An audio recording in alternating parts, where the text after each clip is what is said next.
পায়ের মধ্যে হাত দিয়ে বলে দিয়ে যান, এই রমজান মাসটা ঠেলে ফেলে দিবেন না।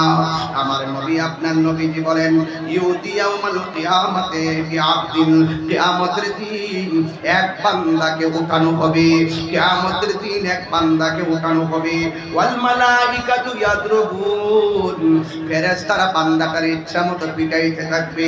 ফায়াতাআল্লাকু বিন নবী সাল্লাল্লাহু আলাইহি ওয়াসাল্লাম, ওই ব্যক্তিটা যখন আমার নবীর সামনে যাবে, ফায়াকুলু রাসূলুল্লাহি সাল্লাল্লাহু তাআলা আলাইহি ওয়াসাল্লাম, আমার নবী আপনার নবী বলবেন, মা দাজান বাতান, তোমরা যে আমার উম্মতটারে মারতেছো, উম্মতটা কি এমন অন্যায় করেছে, এমন ভাবে কেন তারে মারতেছো?